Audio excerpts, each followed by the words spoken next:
right, everyone, welcome to the Third Touch Soccer Podcast. Good to have everyone back today. My name's Sam Leamy. I'm here with Connor Walsh and Michael McLaughlin. What's going on, lads? What's up? Third Touch. Good evening. Great Sunday evening here in the United States of America. Yep. Good to have you back, Mike. We did a show the other day without you. Yeah, what's going on? I mean, get all these shows without me. It's all good though, whatever. Well, you got a busy lifestyle. You got a busy lifestyle. We understand. So. Yeah, I listened to it. I liked it. Good job. Yeah, thanks, mate. Thanks, dude. Thanks. I don't listen to the ones with me on it, so at least I get to listen to the podcast. Well, you know how you listen back to like some of the pods and you're just like, oh shit, my voice sounds like fucking crap. Do you ever? Yeah. I mean, are you used to your voice now, or you still kind of cringe up? You still cringe up? Still cringe. Right. Yeah, still cringe here and there. Here and there. I don't know. Every once in a while, it's not that bad. Has anyone recorded you doing stand up? I know a few. Yeah, a lot. Yeah, I've watched a lot of me doing stand up. So you're more embarrassed? Are you more embarrassed about the way you kind of move and act on stage, or the way you sound? Sound. It's all sound. Yeah, the video's better somehow. The video makes it a little. You do look great. You get the chicks still, right? All right, settle down. Settle down, son. No one likes the sound of their voice, really. I mean, every once in a while, I don't know. I don't know, Connor. Do you like your sound of your voice to your own ear? Nah, because honestly, like something happens at some point in between what I hear and what I say, because I don't sound the way I talk in my head. Yeah, if that makes any sense. Something happens, bro. Something happens in the sound waves that messes things up, because I sound way different to myself. I think everyone feels that way, though, right? Like, it's kind of weird hearing yourself. Yeah, because you hear it from the inside, you don't hear it externally, so that's why it sounds different. You're just so used to. Anyway, science, soccer, science. All right, FA Cup weekend this weekend. Hold on, wait. Can I say something before FA Cup? Yeah, all right. All right. I was just walking from the train to my apartment. Okay, it's like a 9-block walk, and like every other time I'm I do so much to make women like comfortable, but by the time I'm like 5 blocks away, there's always like one woman still walking in front of me, and then this girl starts doing the over the shoulder like I'm the rapey guy, because now it's just her and I, and she can see my shadow. It's just, and then I gotta pull out my phone and pretend like my phone's dead. And what am I? You know what I mean? Does this ever happen? You guys ever been in a parking lot and you start jiggling your keys? I was working last night actually at the bar, and I'm talking to this girl, just serving her, and she's slightly inebriated, and within probably 30 seconds she shows me her pepper spray. I hardly said anything to her, and she has a pepper spray in her hand, and she's about to fire it off somewhere. No, I get it. Yeah. My mom runs, like she's an avid runner. She runs with pepper spray. I'm like, yo, Mom, it's 5 a.m. and we're like in the safest town in America. What are you doing? Like, what's going to happen? Just like some guy just stumbling out to get the paper. She's like, just spraying him in his face. She used to. I don't know if she still does, but there's some base. There's some base for it. Yeah, I don't think milkmen or, paper boys have a background check run on them. Well, what I'm saying is, so this woman's walking in front of me, and, she's walking fast, but slow where I can't, she's walking fast, but too fast for me to pass her, but too slow. But you know what I'm saying? I'm not making any sense. But you two were working at the exact same pace, and it was just weird. Yes, pretty much. I'm walking the same pace, and then I don't know. And then she keeps turning around, scared, and I'm trying to be like, "It's okay, I got a phone, right? Rapists don't carry phones." So did you cross the street? Did you even attempt to cross the street? No, because I'm going. That's the closest to my apartment. So and then I'm gonna take a right, and then she takes the same right on the street that I'm taking a right on. Now we're like 11 blocks from the train. Now she's really scared. She's literally running. And I'm like, I don't know what to. I mean, there's nothing. Wait, she literally ran away from you. I just wanted to make her feel better. I don't know. She ran away from you, is what you're saying. Yeah. Just because I was walking home, at 8 o'clock at night, or whatever. It was probably from the sound of your voice. It's probably just a weird sound. It's just my heavy breathing. Yeah. You had your top off as well, right? It was a Lovely did, day. yeah. Just like, And I was just making that noise. Yeah. So it's safe to say that we lost a subscriber, is what you're saying. Well, no, she doesn't know anything. But I do the thing where I take out my keys and I jingle my keys. Like, I live on the street. That's not good. You can't jingle your keys. That makes things worse. You serious? No, I'm jingling my keys. I'm letting her know, like, I'm normal. I got keys and a phone. You might as well just start, whistling and shouting cat calls. Like, oi, oi, love. Get your tits out. And at least you're obvious about it. You're not discreet about anything. And she'll be like, yeah, weirdo. All right, done. So next time, I feel like you should do that. I don't know, man. I don't know how to. There's no. I don't think there's a thing. I think you just got to take it as a guy. Just be like, yeah, that's what. Because if you whistle, that's creepy. Mm. There's nothing you could do. Connor, you haven't gotten there yet because they can turn around and like see that you're like kind of a boy, and they're like, it's a boy. I'm a grown man. Yeah. All right. Yeah. And like. But when they turn around and see me and I got like a little bit of a beard going and I'm kind of like huffing and puffing and then I see that she's afraid, I'm like, oh. And then I want to pass her, but she will not slow the fuck down. It's like, what, Yo. It's so tough being a dude. It is hard being a dude. Yo, I got something to bring to the opening portion of this podcast. George met my parents tonight. And, it was wild. It wasn't that wild. The silence speaks golden. Anyway, want to go on to not about the FA Cup right now, but I've seen. No, it's not like I got a good story or anything. No, yeah, go on, Sam. Go on, Connor. Go on. No, that's cool, dude. No, I'm maybe happy for you. I'm happy for you. We let the subscribers know that you had a new girlfriend this past week, and congratulations. She met the parents today. What happened? Nah, that's all right, dude. Go on. FA Cup was this weekend. No, I want to talk about selfies. And professionals getting together and taking selfies with each other. If anyone's on follows us on Twitter at the Third Touch, Neymar went to visit Gabriel Jesus in hospital recently and took a selfie, put it on Twitter. And Ronaldinho was at a Cavaliers game recently and took a selfie and put it on Twitter. Now, selfies became big when, Mike? 6 years ago? 5 years? 6 years ago? 2010. Couple years after the smartphones, maybe like 2010, 11 is when it became like really. Was it really like, that old? I feel like it was more recent than that, like 2 years, 3 years. Nah, I think they've been selfies. The term has been around at least 6 years, I'd say. But I think it's socially being acceptable. Yeah, like maybe 3 years solid, like totally socially acceptable, which is weird. Well, just more and more people. When it first came out, it was just younger girls just taking selfies and doing that duck face. And now, I've caught myself taking we've all taken selfies, I've never taken one, but it's okay. I've seen you take a selfie. Isn't your Facebook profile picture of you in a hoodie side view into a mirror? All right, that was a joke selfie. That was one, and I sent it, and it wasn't a selfie. I was sending that to somebody, and then it was like funny. Right? So I think it's for a dating app. I did put it on a dating app. You see me out there, ladies. I am shooting the hip, and I got a skinny elbow, but whatever. No, I did send it out. Whatever. I took one as a joke, though. But so my question to you is who would you why these professionals doing it, and what two celebrities would you like to see take a selfie together? What would be the most awkward selfie amongst two celebrities? Anyone? You pointed the mic. Oh, I don't know.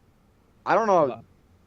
Dude, I don't find selfies I still don't find them socially acceptable. They're so weird. Like, I feel so uncomfortable. But I guess if there's two, are we saying these people we'd want to take a selfie with, or two people that should take a selfie together? Yeah, two people would take a selfie together. Or who would you want to take a selfie with, Mike? What celebrity?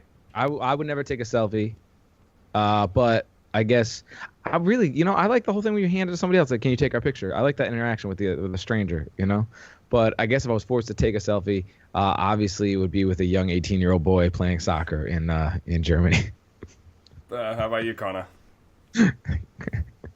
Christian. At least he's 18 though. That's good, Mike. Yeah, good job. He's legal. For me, probably.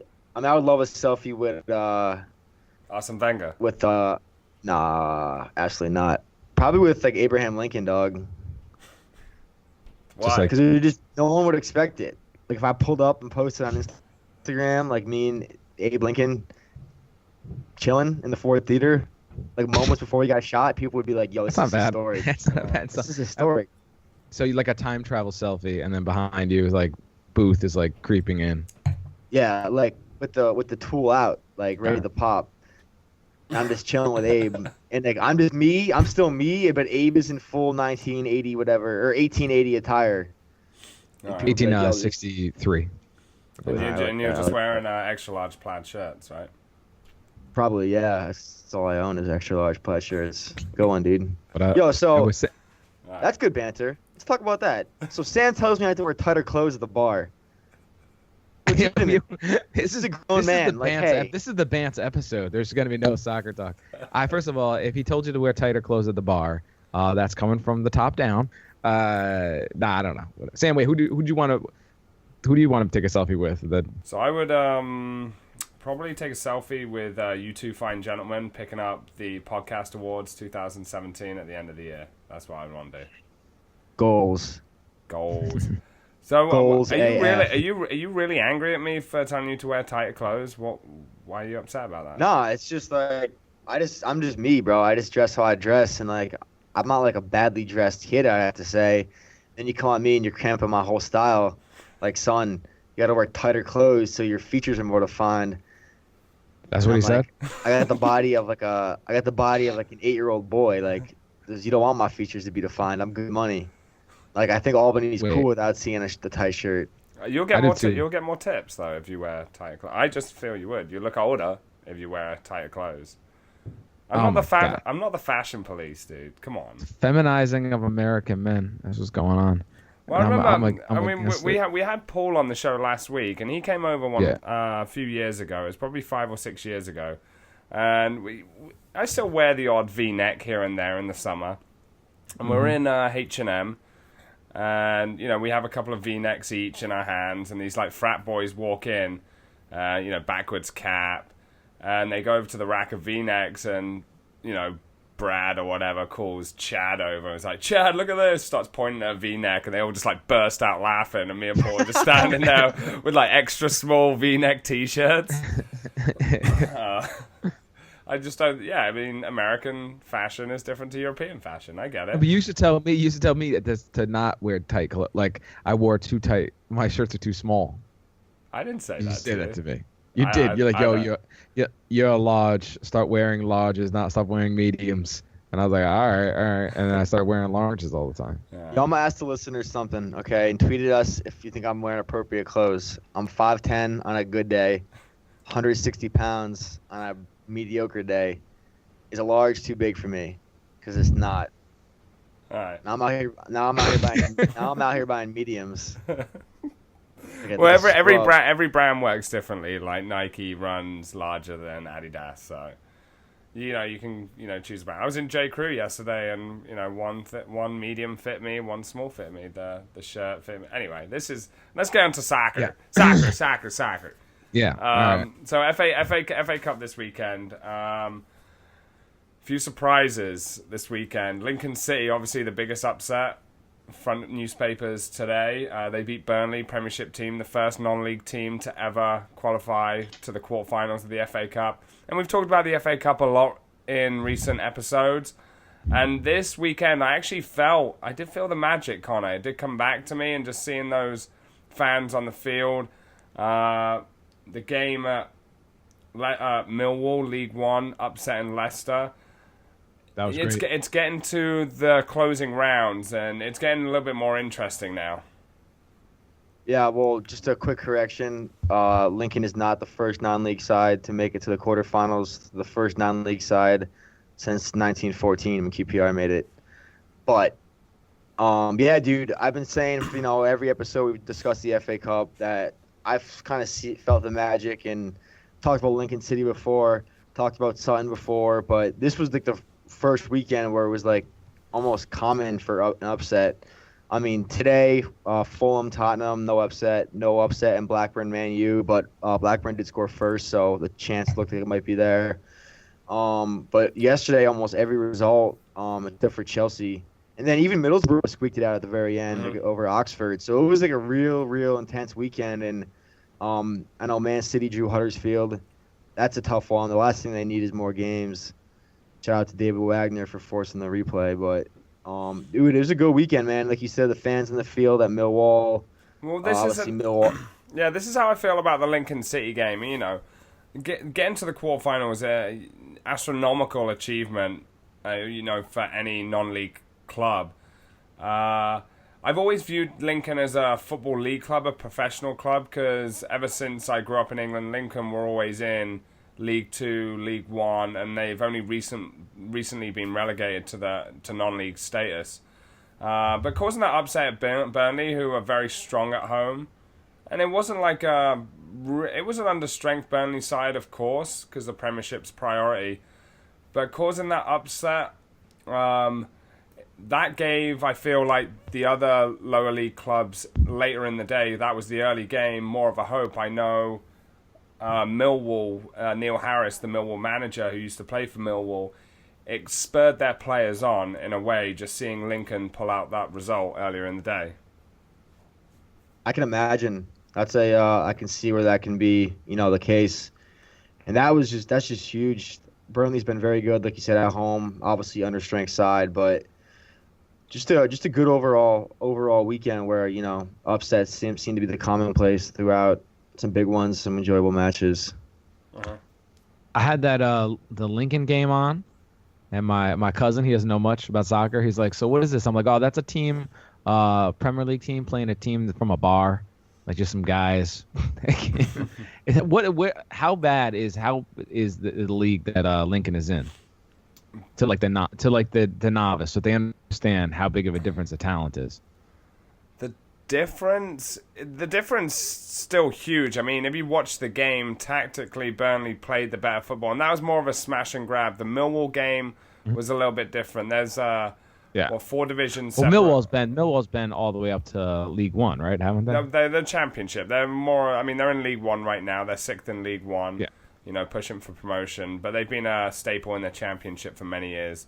But the standard is huge, and with the changes that all these clubs are making in the higher divisions in the FA Cup this season, to me, that's why we've mentioned in the previous podcast that it hasn't had that feel. It hasn't felt like a bigger upset. But now it is. It's like clubs are starting to take it seriously, and we've slated teams not taking the competition seriously, but we're going into the quarterfinals, and 5 of the top 6 in the Premier League are in that draw. They're in that draw, and there's signs that are taking them seriously. I mean, Man United today throwing on Pogba and Ibrahimovic to go and win the game. Obviously, they don't want a replay. But Burnley had a genuine chance to make it to the quarterfinals. They could have drawn Millwall in the next round. Then you go to the semi-final, then you go to Wembley. So, you just at that stage now where winning the competition is a possibility. Obviously, Lincoln and Sutton are, they're very, very heavily underdogs right now. But for the teams above them in the professional leagues, it's like, holy shit, we could have a day out at Wembley here, and every player wants to do that. Even if you play for Man United, Paul Pogba wants to play at Wembley in the FA Cup. Of course, he does. An interesting little side note that we'll have to see what happens tomorrow with the Arsenal-Sutton match, but Lincoln will play the winner of Sutton-Arsenal. Mm-hmm. So potentially, I mean, obviously Arsenal should win and is expected to win, but if something were to go wrong and another upset were to happen, you would have 2 non-league teams who I believe are currently 1st and 2nd in the 5th division. Mm-hmm. One of those 2 teams will be in the semifinal, which would be, incredible. Obviously, if they can make it to the final, would be even a bigger story. But if it's two non-league teams in the quarterfinal, one will be in the semifinal. It's got to be probably the best year of FA Cup in a long, long time. Oh, of course. I still don't think Arsenal are going to go to Sutton and lose the game, but anything is possible. Of course, I think Sutton beating Arsenal is going to be the biggest upset of all time in the competition if that happens. But, if it does happen, it'll be Lincoln Sutton quarterfinals, and one team's going to Wembley in the oldest cup competition in the world. And that's huge. But do you think that if that were to happen, one of these 2 teams gets to the final, that the FA Cup would be looked at a little bit differently, or is this just a one-off thing, kind of like Leicester winning the league? Like, does this mean that every club would start taking the FA Cup more seriously, or is it just like, okay, cool, it was great this year, but go back to normal next year? Like, do you think this shakes things up for lower division clubs in general, trying to take the competition more seriously, seeing that? Yeah, I think any club in the lower divisions will take a day out in Wembley, and it will long live in their history as a club. I know I was hearing something the other day about Coventry City supporters who were they're bottom of League One right now, probably getting relegated. They're most definitely going to get relegated to League Two. But they were a Premier League side in the early to mid '90s, and they went had good cup. They won the FA Cup in the '70s, and in that city, that's all they talk about. Going to Wembley, winning the FA Cup, and they just made the Checker Trade.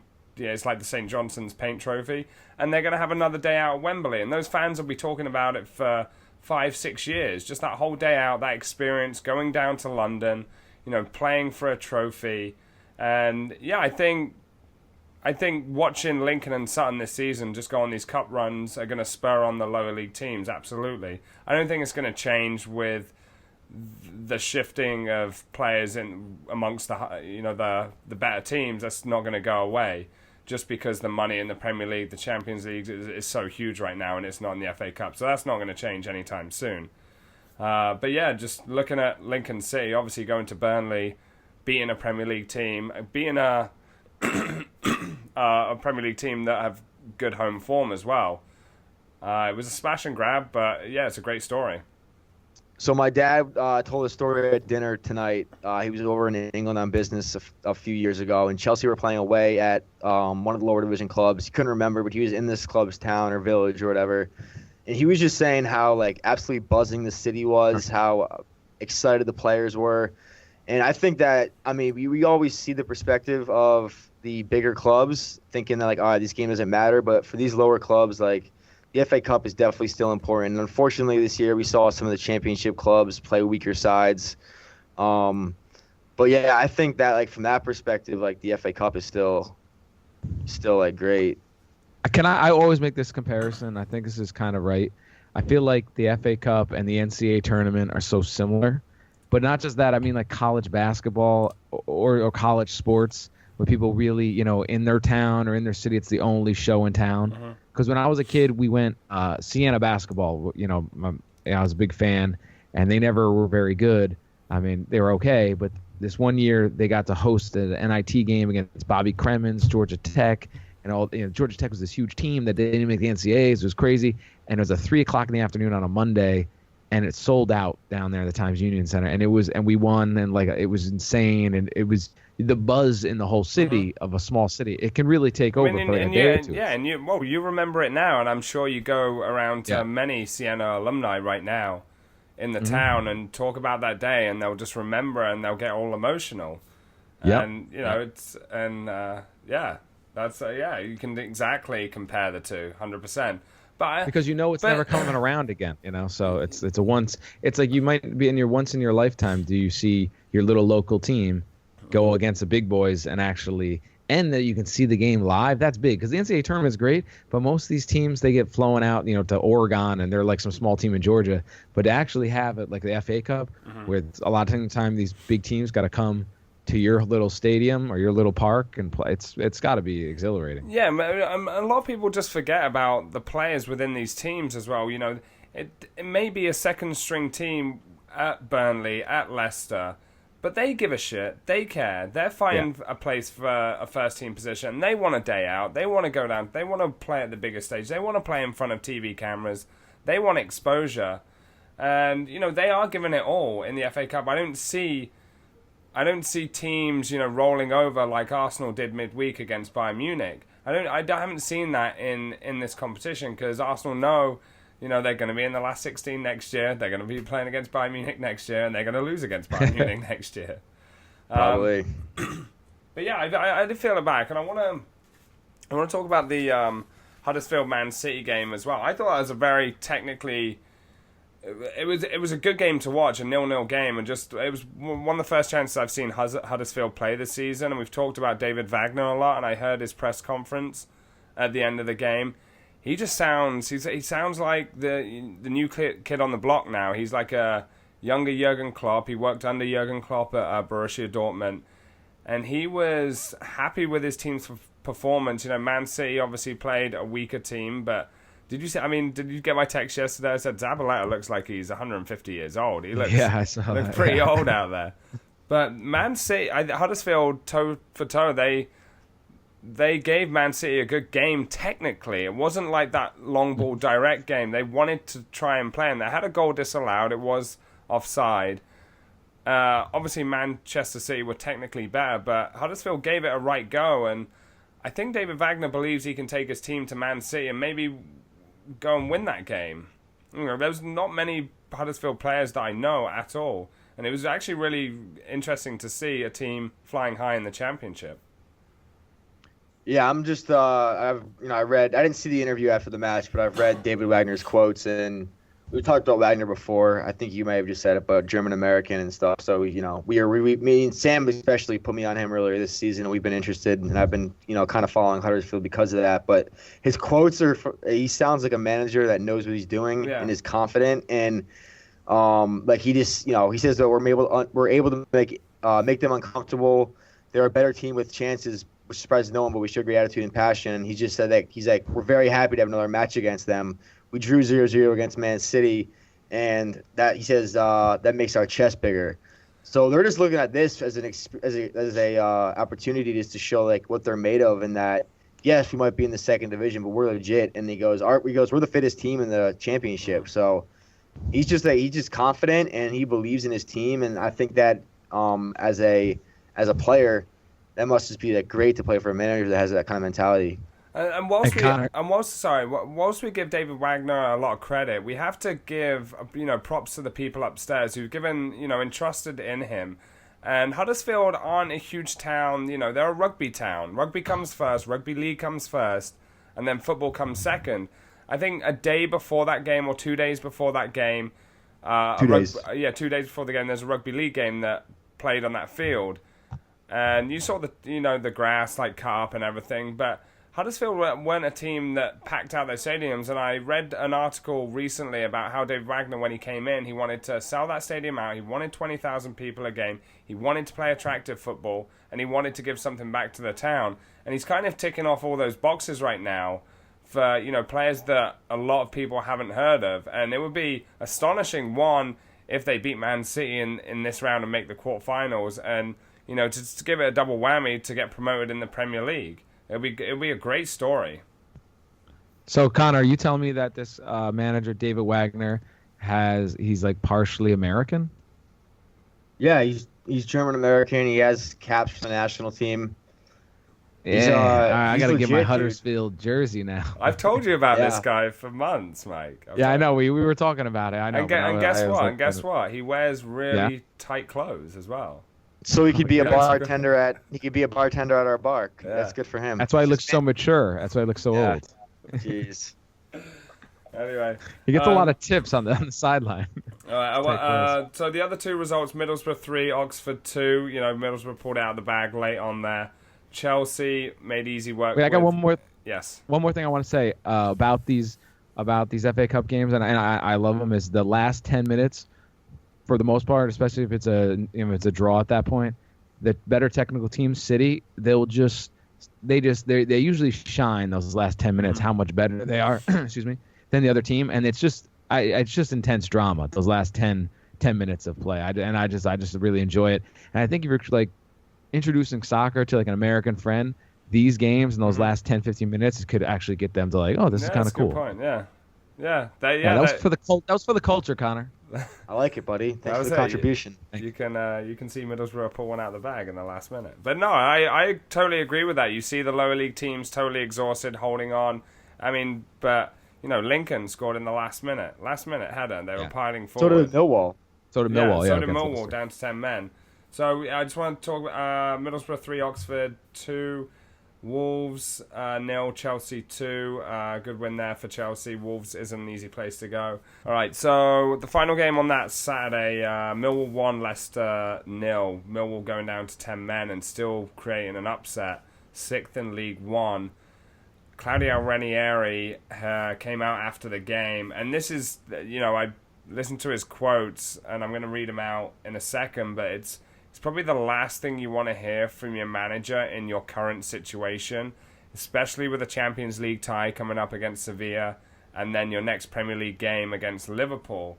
He said Millwall came out with more desire, more heart, and deserved to win.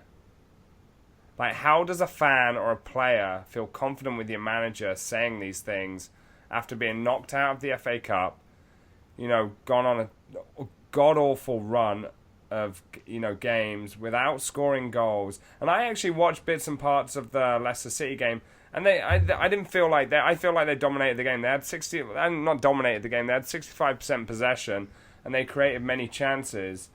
But where do Leicester go from here when the manager's admitting after the game that, his players aren't up for the fight, that, the lack of heart, lack of desire, and conceding to a League One team in 6th place? Yeah, he said he gave a great opportunity to his players and that they have to go on to the next round. And that's kind of a shot at the players, I feel like. That the players aren't, coming up to the standard that they have to perform in these matches. And I've said it before on the podcast, Ranieri always looks so composed and calm, whether they lose or win. And I think at some point, especially if you're losing in the run of form that they're currently in, that can be extremely frustrating for, supporters or even the players, that he's always the same, always has the same demeanor in the press conferences. And it's just, they're not looking good. They're going on to play Sevilla this week, and I don't think anyone really expects Leicester to win at this point. But so, the two results coming, the two fixtures coming up, Sevilla and Liverpool. If he loses these two games badly, is time up for him?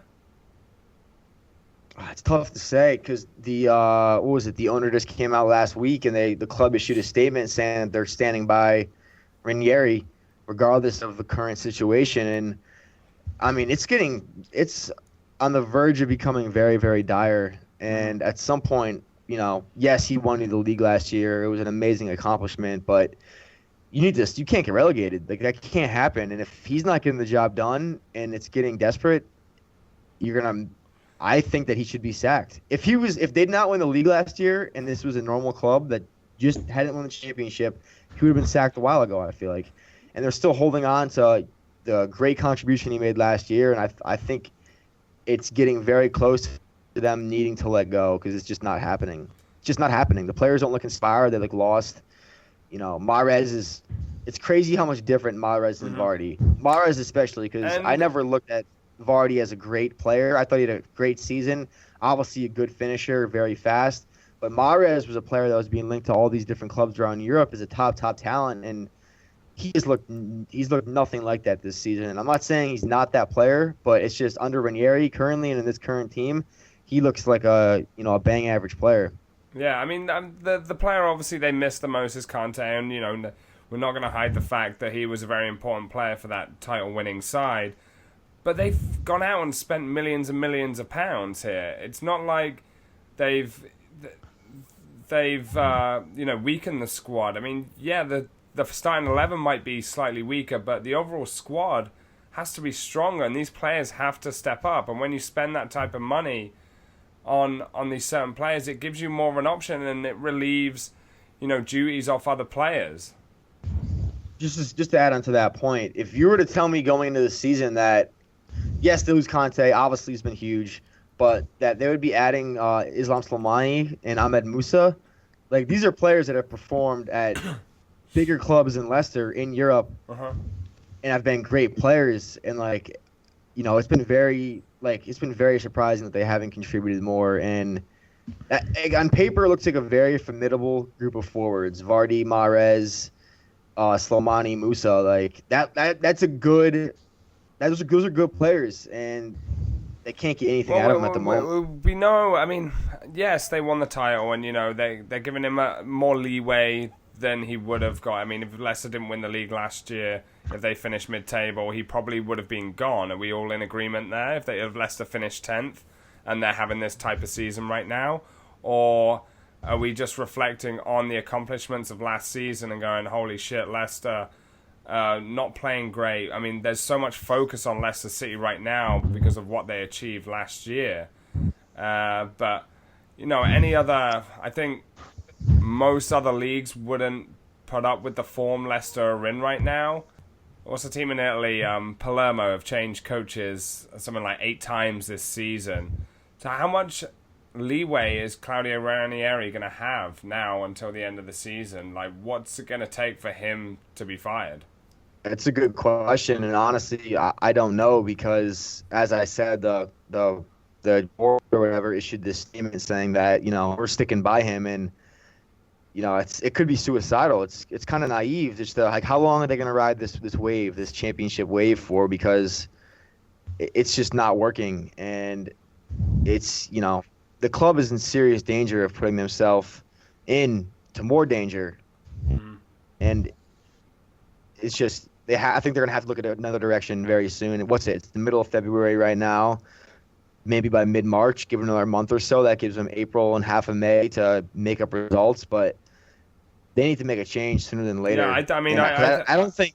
I think personally, Ranieri's no longer the manager for this team. It's clear, and maybe it's not so much his fault, and it's just these players don't know how to react after winning a title, and I don't know what the situation is, but it's currently not working, and he has to go. Also, what's kind of scary is like Ranieri, I don't remember him being in a relegation battle with any other team he's managed. He's always taken over a club. He's either been successful at Chelsea, and he obviously took Leicester, to the title last season. But how much experience does he have in that relegation battle? I don't think he's really taken it. I don't think it's sunk in when he gives these press conferences.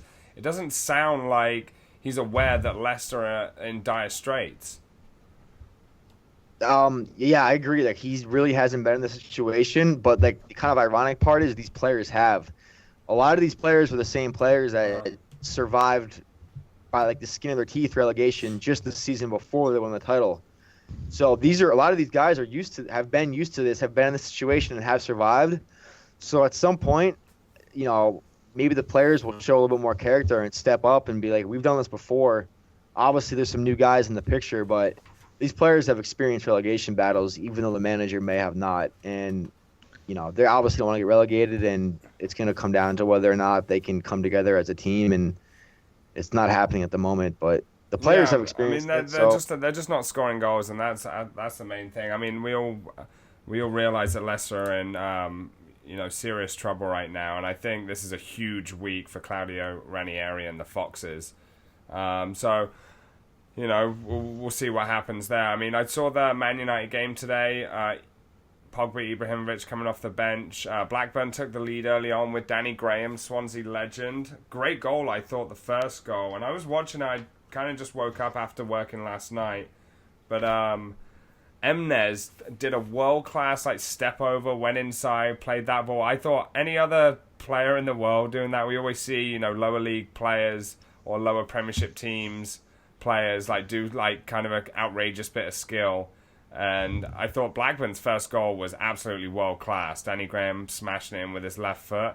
Rashford got a nice little equaliser, slotting it in.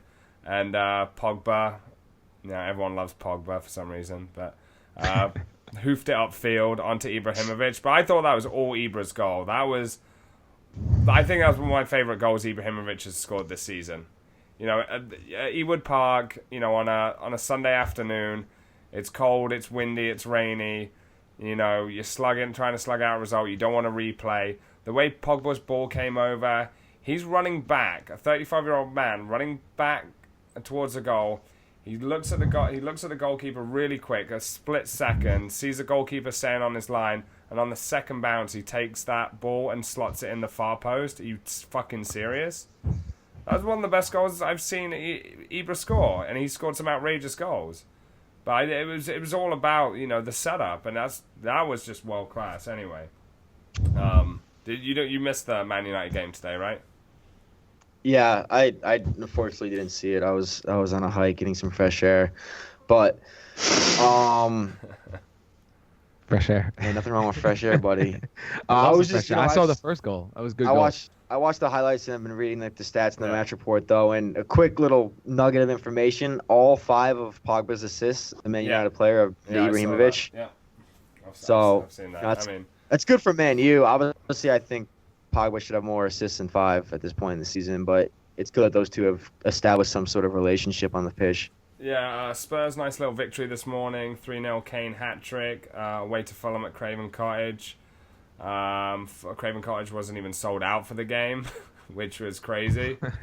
I don't know who supports Fulham. I've never come across a Fulham supporter. Can I ask a question about Fulham? Yeah. Hold on. Is Fulham a rich area? It feels like it's wealthy. It is. It's right next to Chelsea. Okay. Oh, Chelsea. I have a Fulham scarf and jersey in my room right now. Really? Does the jersey say Dempsey on the back? Nah, unfortunately, this is my last name. I used to mess like Fulham was honestly the club that got me into the Premier League. Honestly, because Brian McBride, he's my favorite player, and I started watching the Premier League once he left Columbus Crew and went over there. So I used to like rock with Arsenal, but like still support Fulham on the side. And I have a scarf and jersey from back in the day. So I used to mess with Fulham heavy, man. Like the Cottage, I was sad when they went down. They're probably, they're a club that I still, especially playing Spurs today, I definitely wanted them to win. And I used to love watching games at the Cottage. It's just a classic old game. It is, actually. I like that too. That 2011 run in the Euro Cup was pretty sweet. Yeah, everyone's favorite manager, Roy Hodgson. Yeah. That's a good thing he's ever done in his life. Fucking asshole. The Dempsey chip. Come on, that Dempsey chip against Juventus. That was just, that was... It was good. Yeah, that was awesome. I watched it at your apartment. I remember that. Yeah, I remember that. But yeah, FA Cup roundup. I thought it was I was kind of into it this weekend, and I saw the draw. Owen Hargreaves pulling the balls out the pot there. Surprised he didn't get injured. But watching the draw is really exciting. It's the first draw I've watched. I remember when I was a kid just watching 2 ex-professionals pulling the balls out the pot and reading them out.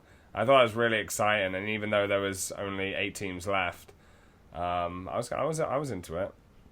Yeah, I always enjoy watching the draws when they're on. It's funny to see who comes out the woodwork to touch the balls. Exactly. Yeah, I didn't even know who the other guy was, but I saw Owen Hargreaves. I was like, what the fuck has he been doing the last few years? One quick thing for our American listeners that they might find this interesting. Blackburn's manager Owen Coyle was former Houston Dynamo manager. Over in England. Yeah, he was over here for a couple seasons, but ex-Bolton manager, ex-Houston Dynamo manager, and there's a lot of. He was the manager when Stuart Holden's career got ended. Johnny Evans. By Johnny Evans. That was good to see Stuart Holden on Fox TV actually this weekend. He's awesome on Fox. Do you think? He may be the best American announcer. Oh, he's the best. I think he's good, man. Oh, Twellman's the best. Twellman's great. I think Stuart Holden has. He has too big of a personality for his stature. I don't know if that's I would say that more about. I would say more that Twellman and Lawless have a bigger personality. I think Stu Holden's the most level-headed. No, I love Taylor Twellman. This some of the bold, rash statements he makes and how fired up he gets. I enjoy Taylor Twellman. Another thing I like about Twellman is the fact that he's broken a lot of big stories. He broke the Gideon Zalam story, USA, the Julian Green story. So he's done some good work as a journalist too, which I appreciate. But he broke that giant Gideon Salam story. He has broken a lot of stories. But I think we mean just Stu Holden on TV. Yeah, he looks very like he's going to be kind of, I don't know, diminutive or whatever. But then he's much more got bigger personality. I think Stu Holden knows what he's talking about. That's why I like his insight. I mean, nobody is as good as Gus Johnson, but I guess you want to go do college basketball, and I still want the Gus Johnson experiment again. I like Gus Johnson. I'm in the Gus Johnson camp. I could do without ever hearing Gus Johnson ever again. Ever. All right, Sam. What else were we talking about? No, that was good to see Stuart Holden on the tally this weekend. Did miss him. Johnny Evans, he feels really bad about that. But yeah, I want to talk about Gareth Bale's return this weekend for Real Madrid. Back with a bang, back with a goal. with 3 months out, ankle injury. They didn't really do poorly without him, but it's good to see him back. Good to see him in a Real Madrid shirt. And it'll be interesting to see what he can do from here on out until the end of the season, how he's going to fit into the team. Like I just said, Real Madrid doesn't seem to struggle without him, but scored a great goal yesterday against Espanyol. He should be number 3. He's number 3 in the world, I think. In my opinion, is without doubt, he's the only non-American soccer player to make me get excited, because I was watching, 5 years ago, watching those games against Inter Milan and watching this 21-year-old kid storm down the left side, score 3 goals. I think the guy's he should be a household name in this country, just like Messi and Ronaldo. But I think his personality is just too quiet to ever actually to get there like that. So what do you think, let me read his timeline right now. He started off at Southampton. Everyone knows that. Well, not everyone knows that. He started off at Southampton as a young lad. He was an outside back. He was an went outside back at Southampton. Yeah, that's why he was number 3 for many years. I thought that's what you were referring to. He should be number 3. He's number 11 now for Real Madrid. He switched his numbers. No, I mean, he's number 3 in the world as far as like when people rank the best soccer players. Oh, yeah, I know, but he always used to be number 3. His jersey shirt used to be number 3. Oh. He wore number 3 for Tottenham all the way through. So since he's been at Real Madrid, 13-14 season, played 44, scored 22. 14-15 season, played 48, scored 17. 15-16 season, played 31, scored 19. This season, 16-17, played 17, scored 8. And the only concerning thing I look here, I mean, consistent. He's in a team with Cristiano Ronaldo, who's in the limelight, and he's, in his shadow. The only concerning thing I see here is the amount of games he's playing per year and the amount of injuries he's amounting. And then, it was a serious injury that he got in the Champions League this season. Was it against Sporting Lisbon? I can't remember what team it was against. But it was one of the group games. But he's come back. He looks strong. He looks fast again. He's still only 27, 28. He still has a lot to offer for Real Madrid. He signed a new contract till 2022. So he's good there for the next 5 years. And with I wanted to talk to you, Mike, about, how he's going to fit in now as, a lot of people are questioning Ronaldo's ability. I still think he's still the best player in the world, one of him and Messi. But as he declines in the next couple of years, how's Bale going to fill his shoes, should I say? I think he'll be... just go back to Bale at Tottenham that last year. That, to me, that's one of the most dominant seasons anybody's ever had. Was that, especially that second half of the year. Because even in the beginning of that year, when I was like, you got to watch Bale, everyone's like, nah. Like, he was still proving people how good he was. Mm-hmm. And in a period of 3 months, he went from, like, this really solid player in England to, he's top 5 in the world. And we're paying, how much did they pay for him? $80 million for the transfer? It was over 100 million euros. I know that. So. Yeah, and so now, when he gets to Real Madrid, I think if you've seen in some of the games when Ronaldo isn't playing and Bale is playing, he is the superstar of that team. And him and Modric, their link-up play is really good. I think they would actually be better. Ronaldo had a great game the other day, so it's tough. It's just one of those things. You have 2 superstars playing on both sides of the, on both wings. It's just the ball can only go around so much. It's like D Wade and LeBron. Their stats are gonna go down when they're sharing the ball like that. Mm-hmm. Obviously he's a valuable member of the team, and Zidane always comes out and says, Bale is, very, valuable for this team, and he's going to take Real Madrid forward for the next few years. I could even see Bale as a future captain for Real Madrid if Cristiano decides to leave or retires or whatever he wants to do. Ronaldo Cristiano said he's going to play for the next 10 years. I don't know if I see that happening at Real Madrid for 10 years. But I feel like the next couple of years for Gareth Bale are really huge in terms of his career and what he wants to accomplish at Real Madrid. He's already accomplished so much for the team, but to try and take it to the next level, maybe get a treble, maybe whatever he wants to do. And he's obviously taken Wales as far as they can go in the national tournament. But the story of Gareth Bale is very interesting, and I know when I met you, Mike, you you loved Gareth Bale. You thought he was one of the best players you've ever seen. That hat-trick he scored at Inter Milan, some of the goals he scored for Tottenham. I watched a YouTube video, but just before we got on, his top 10 goals. I was like, holy fucking shit. These goals are insane. Dude, he is what I would show people that don't know soccer. I'm like, watch these Gareth Bale, and they're like, wow, that is, I used to keep those Inter Milan games DVR'd on my DVR for like 3 years. Really? And playing for people that didn't like soccer. Like, you got to watch this. And then, the Tottenham home fans, they singing. So it's just, that was a great moment. Probably the best moment in Tottenham's, I don't know, past 5 to 7 years. It's really interesting because Gareth Bale started off at Southampton as a left back, as a young player. He made his debut when he was, I think, 15, 16 years old for Southampton when they were down in League One.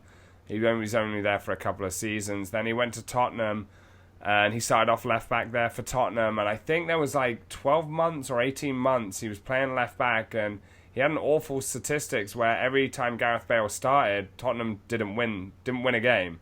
And then I can't even remember what manager shifted him up to left mid, right mid. No, it was Redknapp. It was Harry Redknapp. And then he had that goal. Bale had that goal where they sent in. It was like a deflected ball, and it was on the side of the 18-yard box, left side, and he just did like a sidewinding kick. It was just sick. And then from that moment on, he was just played left midfield or played, in the midfield kind of. Yeah, some of his goals were absolutely outrageous. Did you watch him growing up, Connor? I just remember the years at Spurs and just how absolutely good he was. And like you said, some of the goals he scored were outrageous. I remember it was a Monday night. There was a game against West Ham on the road. Yes. He scored it. He got fouled, hopped right back up, and just ripped it right in front of the away supporters. And it was just I remember watching that. I was in college, and it was just there was a few goals that season where I was just like, this guy is special. And I literally remember where I was. I remember his goal the last day of the season. They were racing Arsenal for that fourth spot. He scored an absolute golazo. They ended up not finishing top four, but he scored some huge. I think it was against Southampton. He scored some absolutely massive goals, and he's a player where I think when Ronaldo decides to either retire or leave Madrid, which realistically would probably happen in the next 3 years, I would have to imagine. I think potentially he can flourish because I think right now so much focus goes on Ronaldo, and you can even see there's been stories throughout the past of Ronaldo and Bale having issues when Bale doesn't pass Ronaldo the ball, and I remember times where Bale has scored and Ronaldo doesn't celebrate. And that's obviously I don't know how much you can read into that, but at the same time, I think that once Ronaldo decides to move on, Bale will finally be able to flourish. And one thing I will say though, you said top three. I think you can make a fair case for that, and I think a lot of people make that case. But I think Neymar is a way better player than Bale is. But I'm just saying not to take anything away from Bale. I think with Bale, because he's been kind of with Real Madrid, he really is kind of pushed out. He comes in a little bit, but he's sharing so much with these superstars. I do think that if he had just stayed at Tottenham, which he wouldn't have because of the money, he would just the stats he would be amassing the last 5 to 6 seasons, it would be nuts. But I do think that he's turning 28, I think, this year. Ronaldo's not going to leave for a couple more years. It's perfectly set up for Bale to be on the downside. He'll probably lose a step by the time he's 31, 32. I don't know how it's going to line up for him to actually be the man at Real Madrid. I don't know if it'll ever happen because I know you just brought up his stats not necessarily being there, but Neymar has been in a situation surrounded by the best player potentially that we've ever seen. I mean, some people's opinion. I think Messi is the best player I've ever seen. But Neymar, 61 goals and 112 appearances. Neymar has been great, and I think Neymar will be the best player in the world. Next 2 years or so, once Messi, Ronaldo start hitting that decline pretty hard. Mm-hmm. So I mean, Bale might just be in a tough spot where we'll never see him peak because of Ronaldo, and he'll always play second fiddle. And by the time it's his team, he might be a little bit on the older side. And that's why I say I think the next 2-3 years are going to be very, very vital for Gareth Bale and how he wants to establish himself at Real Madrid. I will say one thing about Bale. The best goal I've ever watched live in my life was the goal in the Copa del Rey final against Barcelona, where he was literally out of the you couldn't even see him on the TV screen. Like the cameras didn't even pick him up. That's how far off the pitch he was. That was the most impressive. That was the most impressive goal or thing I've ever seen on a sports field or pitch, court, arena, whatever you want to call it. Like that was incredible. That was just pure power and athleticism.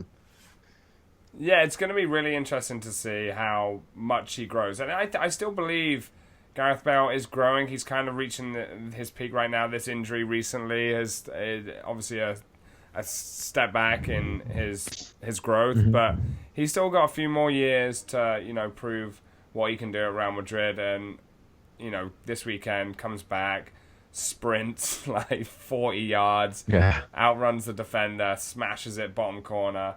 Great comeback, for him and a great statement. And he's coming back at the right time for Real Madrid. I don't really follow the, La Liga that closely, but seeing, a homegrown talent achieve success abroad is rare for British players. And he's already surpassed Gary Lineker's goals of 43 in Europe by any homegrown player. So... it's gonna be great to see Bale back on the pitch and scoring goals and doing what he does best. All right. Well, I think that's it for us here at the Third Touch. Remember to go out, buy the correct size clothing. Don't walk down the street. Oh wait, can I put a plug in? Yeah. Can I plug something? I'll be in Boston this weekend at the Bad Comedy Show. Remember also come out that in Austin. I'll be there on Saturday. I think it's 7:00. You don't even tell us about these things. No. Well, I'm going to be in Boston, and I know we got a lot of listeners in Massachusetts since that Timmy Howard episode. So, just if anybody's out there, check it out. Connor and I will be making a journey down to Florida for the opening weekend of the MLS Week 1, Orlando City FC against New York City FC, the brand new stadium. Okay, can I ask a question? Yeah. Can I ask a question? This is totally because I have not researched this at all. I haven't, and I want to know maybe Connor knows what's up. What is Donovan's status right now? Landon, he's not nothing happening because originally there were those rumors floating around that he was going to sign for Real Salt Lake, and then there were rumors that he was about to sign a contract with Fox Sports to be a full-time analyst because he just did the game. Yeah. The USA friendly against Jamaica recently, but right now it's still completely up in the air. I don't know how many people are actually waiting for an answer, but it looks like MLS starts in 2 weeks, so I don't think he'll be signing for a club between now and then. But he didn't sign with Fox Sports, so he's trying. Is there word? Is he trying to get signed? Is he training? Does anybody know? Dude, so Rob Stone, the studio host for Fox, he had a tweet a few weeks ago that I think I retweeted it or quoted it on the Third Touch, where he was like, and Landon Donovan's next destination is ... something like that destination, alluding to the fact he knew, and then nothing, no story ever dropped. So I don't know if they're still working out the numbers or something, but I think it'd be great to have on as part of the MLS crew for Fox Sports. Would be I have dreams of him. Yeah, Mike. What if he's training secretly with a club right now, and the club announced the game day that Landon Donovan signed a contract? Which club would you want him to sign for? NYCFC, so I can go watch Donovan. No, I think I would. I know it's stupid. I know he's lost. He's not going to be nearly as good as he was. But it's kind of like rooting for Tiger Woods to come back. It's probably never going to happen ever again. But you're hoping there might be just a little bit of magic left, and he gets it together, and then he gets called up on that 2008 team to make it all right about what happened in 14. I know that's but the Tiger Woods story is kind of sad. The Donovan story is not exactly sad. Yeah, well, it is still you're rooting for somebody to hopefully come back. That's probably can't. Yeah. All right. I don't know. Well, we'll see what happens with that. We'll keep following Landon Donovan. Sounds good. I still think he's got a couple of years left in him, but unfortunately we ran out of time. But thanks for tuning in, guys. Tweet us at the Third Touch. Anything else you want to say, Connor? Looks like you're about to go shopping. No, not confirmed, but I imagine that depending on availability, me and Sam will be doing a Champions League midweek episode on Thursday. I would imagine and hope. Yeah. Sorry, Mike, to leave you out, but It's all right. corporate Whatever, America, guys. It's cool. corporate America is calling. Sevilla 8, Leicester 0, nothing. Done. But yeah, also remember to go out and buy the right size clothes for you. Remember to never walk down the street jangling keys behind a girl. No, that's a comforting thing. You jiggle keys so she knows that you live somewhere close. I'm taking my keys out. I'm going into my house. I'm not following you. Or you want to slit her throat with your a key? Your key. I like to slit throats in a very fucking mangled. It's New York. That's like the most cold-blooded death. Anyway, we're a very light-hearted group the best here. move is to get on the phone. I realize. All right. No, get on the phone. Get on the phone. That's the right way. Or just get on the phone. Every guy should just have one of those like blow horns, like just you're there. So you're not like creeping. No, on what him. I do is I get on the phone. I get on the phone. I call my mom. I'm like, Ma, hey, what's up? Did you get that gift basket? You know how some women carry like whistles if they get in bad situations. Yeah, Men need some sort of alert that like, hey, I'm not about to harm you in any way. I'm a good guy. Yeah. Well, you should go to. All right. Anyway. I don't know what it could do. But yeah, thanks for tuning in, guys. Good to see Gareth Bale back on the pitch. Good FA Cup weekend. Good luck to Claudio Ranieri and Leicester City. No one really wants Leicester to do poorly, but we wish them all the best. But thanks for tuning in, guys, and we'll see you next week. Bye. The good stuff.